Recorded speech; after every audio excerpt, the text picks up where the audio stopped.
Hello guys, welcome back my YouTube channel Radhe Shyam 2000। Guys तो guys आप कैसे हैं? मैं आशा करता हूँ कि आप अच्छे होंगे। तो गाइस आज अपना टॉपिक है, जैसे कि आपको पता है कि अभी कंटिन्यू में हम रखेंगे फार्मेसी बॉटनी फर्स्ट सेम के सारे लेक्चर जो होंगे, और बीच बीच में जितने भी होंगे तो हम MSc third same fourth same और सेकेंड सेम के भी लेक्चर अपलोड करेंगे। तो अभी अपना इसका जो भी हैं अभी फर्स्ट में से फर्स्ट सेम के वो लेक्चर, जैसे कि आज हमारा टॉपिक है विषाणु। फर्स्ट पहले तो हम क्या करेंगे कि जितने भी हमारे हैं, जैसे बैक्टीरिया, फंजाई, जितने भी हैं बैक्टीरिया, वायरस, फंजाई और एलगी, ब्रायोफाइटर, रोडोफाइट, एंजियोस्पर्म, जिम्नोस्पर्म, सभी जितने हैं तो इनको हम क्या करेंगे, सबसे पहले इनके इंट्रोडक्शन और सारे कैरेक्टर जो होते हैं वह हर वीडियो पे अलग अलग वीडियो पे अपलोड कर देंगे। उसके बाद फिर हम इनकी डिटेल पे, इनका रिप्रोडक्शन, देन इनकी लाइफ साइकिल, सारी चीज़ें हम उसमें डिस्कस करेंगे। तो अभी हम इतना ही करेंगे कि इस वीडियो में आज जैसे कि हम पहले की वीडियो डाल चुके हैं, टेरिडोफाइट के इंट्रोडक्शन एंड कैरेक्टर अपलोड हो चुके हैं। अब इसके बाद अपन इसको स्टार्ट करेंगे वायरस। इसके बाद हम इंट्रोडक्शन देखेंगे और उसके दिन कैरेक्टर देखेंगे। तो गाइज़ इसमें मैं आपको, इसमें जो ये नोट्स सामने आपको दिख रहे हैं, इसमें आपको मैंने जितने भी मतलब जिस तरीके से आपको एक सरल तरीके से इसको पूरा बना दिया हूँ कि आपको ये हो सके लिखने के लिए, इसको आप एग्ज़ाम पे लिख सकें। ठीक है, तो ये नोट्स में एकदम सरल से सरल बना दिया गया है और इसको मैंने बना दिया है कि ताकि आपको पढ़ने पे और आपको एग्ज़ाम पे मतलब एक रटने वाली भाषा नहीं, एक समझने की भाषा पे मैंने लिखा है। और ये आपको, आई होप कि ये आपको बहुत ज़्यादा हेल्पफुल होगी। हर चीज़ को आप इसको रट के नहीं, आपको समझ के ही पढ़ना है तो आपको जल्दी याद होगा। तो चलिए अभी स्टार्ट करते हैं। ये सारा एकदम सब कुछ नॉर्मली सामान्य रूप से लिखा हुआ है ताकि आपको जल्द से जल्द समझ में आ जाए और इसे आप पेपर में अपनी भाषा पे भी लिख सकते हैं। ठीक, जैसे फर्स्ट है कि अब इसकी हम सबसे पहले वायरस के बारे में जानेंगे, इंट्रोडक्शन देंगे कि वायरस क्या है, ये कैसे, तो इसके बारे में हम जान लेंगे। ठीक है, सबसे पहले है इंट्रोडक्शन। ठीक, इंट्रोडक्शन, हाँ पहले एक बात और बता दूं कि यदि आपको कोई भी जैसे एल्गी, ब्रायोफाइट, रोडोफाइट और कोई भी आ जाए तो उसको सबसे पहले आपको इंट्रोडक्शन देना है, फिर उसके बाद उसे करेक्टर, और फिर उसके बाद जो क्वेश्चन में पूछा हो वो अपन को लिखना है। वो भी जैसे 7 नंबर क्वेश्चन आता है तो आपको ओनली इंट्रोडक्शन और उसे करेक्टर लिखना है। यदि आपको 20 नंबर पे आएगा तो ऐड होके आएगा, जैसे वायरस, वायरस से करेक्टर दे दिया और किसी एक की लाइफ साइकिल पूछ लेगा, या तो फिर बैक्टीरिया फाज का पूछ लेगा, या फिर इसका रिप्लिकेशन, कई सारी चीज़ें ऐड करके दे सकता है, वो भी उस एग्जामिनर के ऊपर डिपेंड करता है। तो हम स्टार्ट करते हैं, सबसे पहले इंट्रोडक्शन। तो विषाणु क्या चीज़ है हमें समझते हैं। तो विषाणु एक लैटिन भाषा के वायवम शब्द से लिया गया है, जिसका अर्थ एक विष के समान अणु से होता है। ठीक है, जिसमें लैटिन वर्ड वायरस है, virus is equal bios is equal क्या होता है, एक पोजिशन, पोजिनस मतलब क्या होता है, विष।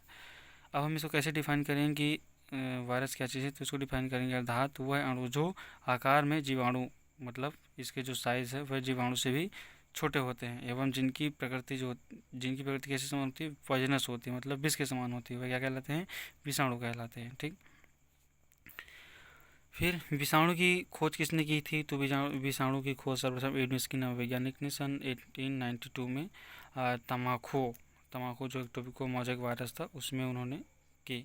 और इससे कैसी खोज की, तो जो इसका करेक्टर क्या था कि ये टोपिको टीएमवी जो था वह बैक्टीरियल छलनी से मतलब क्रॉस हो जाता था। ठीक है, इनकी उन्होंने खोज की, और इसी विषाणु की उन्होंने सबसे पहले खोज की। फिर इसकी हम बात करेंगे डिफिनेशन की। तो डिफिनेशन इसी में कई सारी विभिन्न जो इसकी डिफिनेशन होती है, कई सारी विभिन्नताएं पाई जाती हैं जो कि अलग अलग वैज्ञानिकों ने अपने अपने अनुसार इन्हें दिया। तो उसको भी अलग अलग वैज्ञानिक हैं जो भी हैं उनके नाम नीचे हैं।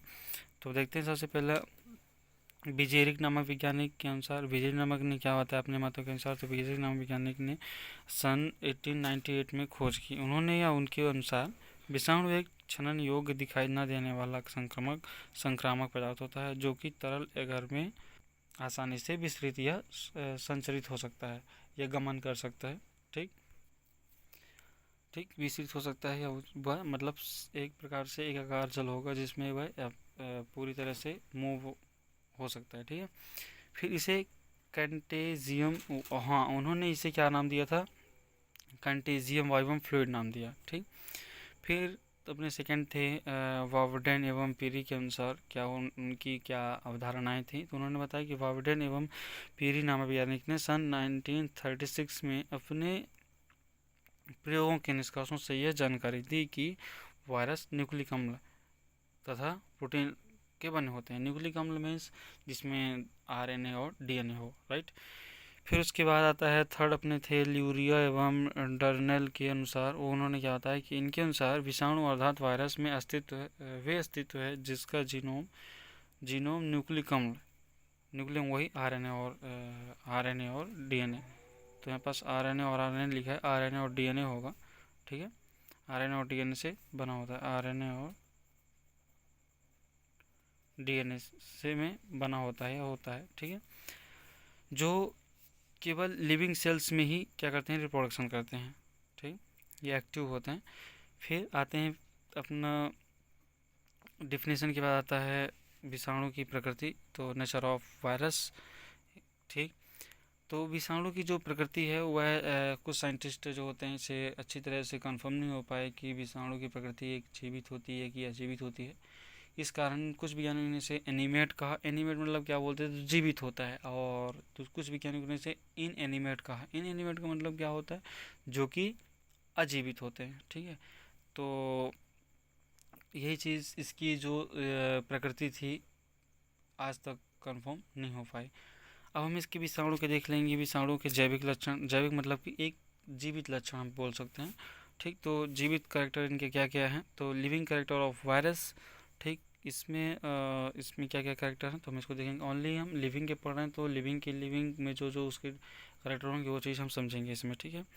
तो वृद्धि तथा प्रजनन जीवित के प्रमुख लक्षण हैं जो कि विषाणुओं में दोनों उपस्थित होते हैं, ठीक। फिर दूसरा म्यूटेशन।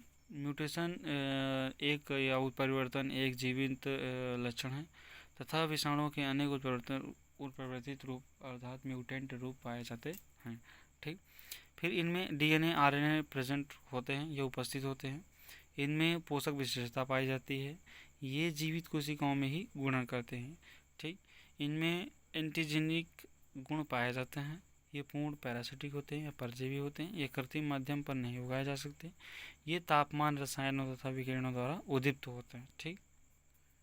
फिर वायरस के अजैविक लक्षण। वायरस के अजैविक लक्षण क्या क्या हैं, तो वायरस के अजैविक लक्षण हमने प्रकार से समझ सकते हैं। Non living character of virus, ठीक। विषाणुओं को क्रिस्टलीय रूप में प्राप्त किया जा सकता है जब ये मुक्त अवस्था में अर्थात पोषक से बाहर होते हैं तो क्या होते हैं, इनएक्टिव होते हैं। और जब ये पोषक के अंदर होते हैं या होस्ट के अंदर होते हैं तो वह एक्टिव होते हैं। फिर ये एक्टिव की तरह के व्यवहार करते हैं। वायरस में श्वसन की क्रिया का अभाव होता है। इनमें कोसा झिल्ली, कोसा भित्ति तथा साइटोप्लाज्म अनुपस्थित होते हैं, ठीक। Cell membrane, cell wall and cytoplasm absent होते हैं, ठीक। ये स्वतः ही संक्रामक नहीं होते।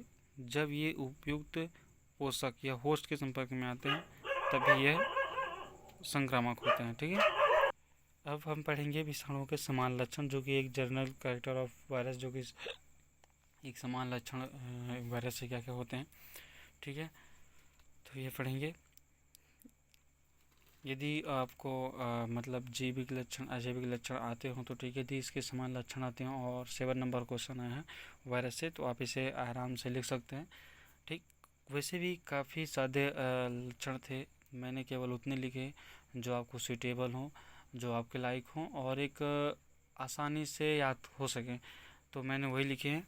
और बहुत सारे मैंने नहीं लिखे, आपके लिए एक शॉर्ट नोट तैयार की कि जो भी आपको रटने की ज़रूरत बिल्कुल ना पड़े और आसानी से हम याद कर सकें और पेपर में लिख सकें, ठीक है। तो चलिए हम स्टार्ट करते हैं। जनरल कैरेक्टर ऑफ वायरस, ठीक। समान लक्षण जो हैं वो कितने प्रकार के होते हैं। पहला, ये रोगिल डिसीज जीव से स्वस्थ जीव तक क्या कर सकते हैं, माइग्रेट कर सकते हैं या संचरित हो सकते हैं। ये प्राकृतिक में मुक्त अवस्था या फ्री लिविंग अवस्था में नहीं मिलते, ये केवल पूर्ण अंतराकोश के परजीवी रूप में मिलते हैं। ये केवल जीवित पोषक कोशिकाओं में ही वृद्धि तथा प्रजनन कर सकते हैं।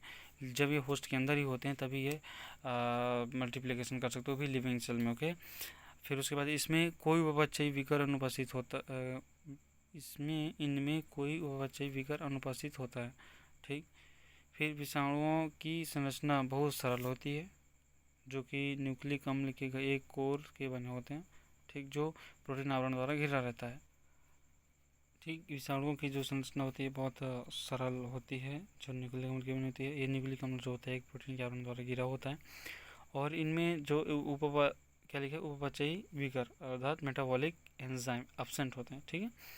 इनमें जो डिवीज़न की क्षमता जो होती है एब्सेंट होती है, और प्रतिजैविकों का विषाणु पर कोई इफेक्ट नहीं होता है। तो गाइस, आई होप कि आपको ये सारे विषाणु की इंट्रोडक्शन और डिफिनेशन, करेक्टर, बायोटिक मतलब अजैविक जैविक करेक्टर आपको प्रॉपरली समझ में आए होंगे, और इसके जनरल करेक्टर। और इसमें आपको ज़्यादा रटने की ज़रूरत तो बिल्कुल नहीं है। आपको एकदम पूरी में सरल भाषा पे इसको लिख दिया था, ताकि आपको प्रॉपर अच्छा से एकदम सूटेबल हो सके, और जो भी आपको सूटेबल है वही मैंने लिखे, और रटने की कोई ज़रूरत ही नहीं है। इसको आप समझ के पढ़िएगा, और आई होप कि आपको ये वीडियो अच्छी लगी होगी। Okay, thank you, take care.